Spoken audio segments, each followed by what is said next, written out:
이 기사는 영국의 Financial Times에 나온 기사입니다. 저출산 신기술 취약 또 한국 위기론에 대한 제목인데요. 값싼 에너지와 노동력에 의존한 한국식 국가 주도 성장 모델이 한계에 봉착했다는 외신 보도가 나왔습니다. 기존의 성장 모델이 더 이상의 혁신을 만들지 못하는 상황에서 저출산과 자살률 등이 경제 발목을 잡고 있다는 것이죠. Financial Times는 한국 경제 기적은 끝났나? Is South Korea's Economic Miracle Over? 라는 제목의 기획 기사에서 정부가 300조 원 규모의 자금을 용인 반도체 클러스터에 투자하기로 한 결정이 한국식 성장 모델의 한계를 보여준다. 이렇게 지적을 했습니다. 파이낸셜 타임스는 그간 한국 경제 전망에 대해 여러 차례 부정적 보도를 내놨습니다. 그 말이 지금 다 맞아 떨어지고 있다. 저는 그렇게 보고 있고요. 파이낸셜 타임스는 SK 하이닉스 등 반도체 기업들의 국내 투자, 용인 반도체 클러스터와 관련 대다수 전문가는 이런 투자가 기술 우위를 유지하기 위해 필요하다는 견해지만 일각에서는 우려도 나온다 이렇게 전했습니다. 한국 정부가 정통적 성장 동력인 제조업과 대기업 부분에 전력을 다하겠다는 의지를 보이는 것에 대해 일부 학자는 정부가 기존 모델에 대한 개혁을 내켜하지 않거나 그럴 능력이 없음을 드러내는 것으로 우려한다는 말을 했습니다. 타임즈는 그간 한국식 성장 모델을 뒷받침했던 두 기둥인 값싼 에너지와 그리고 바로 노동력이 최근 흔들리고 있다 이렇게 지적을 하고 있습니다. 합의하에 서로가 잘 이어가야 할 텐데요. 노동에 대한 것도 사람들이 전부 일을 많이 하기 싫어하죠. 또한 회사의 이문이나 회사가 어떻게 대기업들이 돌아가는지에 대한 것을 아려고 들기보다는 월급을 더 많이 요구하는 그런 것도 많이 생겼던 것 같고요. 그리고 기업을 유지하는 오너들의 문제도 상당히 많지 않았나 그런 생각을 가져봅니다. 그래서 에너지와 노동력이 최근 흔들리고 있다. 파이낸셜 타임즈는 저렴한 한국의 전기 요금이 일종의 제조업 관세 보조금 역할을 했다고 이렇게 지적하며 이를 독점 제공한 공기업 한국전력이 $1,500 부채에 빠졌다 이렇게 썼습니다. 맨날 올리지는 못하고 내리기만 하고요. 동결시키고 이거 이제 이 빚더미 206조 어떻게 할 겁니까? 여러분들 우리가 공짜로 받는 거 자꾸 내리기만 하는 거 이거 좋은 거 아닙니다. 이러다 보니까 1,500억 달러 206조의 한국전력에 부채가 빠졌다는 그런 이야기를 이 영국 파이낸셜 타임즈를 통해서 알게 되는 겁니다. 또 한국보다 노동 생산성이 낮은 국가는 경제협력개발기구 OECD 37개 회원국 중 그리스, 칠레, 멕시코, 콜롬비아 뿐이라고 했습니다. 타임즈는 전문가 발언을 인용해 한국이 그간 미국이 발명한 반도체나 배터리 같은 제품을 상용화하는데 강점이 있었지만 새로운 기반 기술을 개발하는 것에는 약했다고 지적했습니다. 연구는 안 하고 맨날 있는 거 가지고 밥 여태까지 뽑아 먹었죠.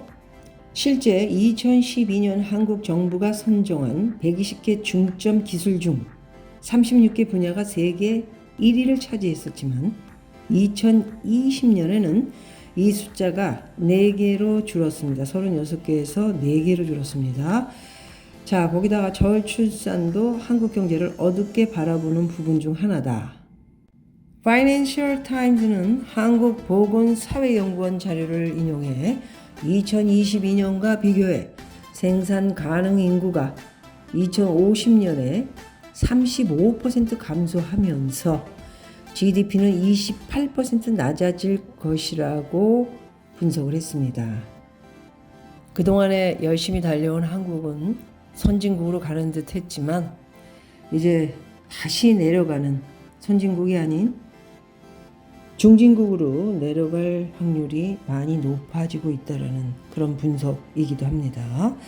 거기다 이번에 총선이 끝나면 여러분들에게 말씀드렸던 이야기가 여기 나옵니다. 바로 파이낸셜 타임즈는 좌파가 장악한 입법부와 인기 없는 보수 집권의 행정부로 정치적 리더십이 분열되면서 다음 대선이 있는 2027년까지 적어도 3년 이상 전국이 교착될 가능성이 크다.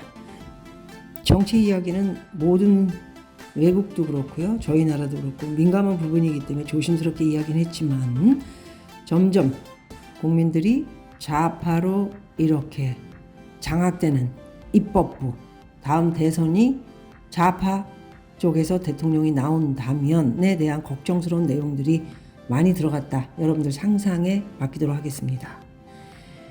파이낸셜 타임즈는 주요 대기업의 3세 경영체제로 전환하면서 과거 배고픔에서 시작한 성장 사고가 안주에서 비롯한 현재 유지 사고로 흘러가고 있다고 짚었습니다. 굉장히 앞에서 말씀드린 것처럼 그동안 만들어 놓은 것만 뽑아 먹었지 연구하고 노력하고 이런 모습들은 하나 보여주지 않았죠.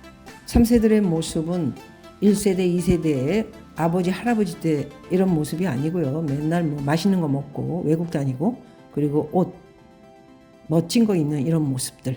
특히 여자들이 그렇죠.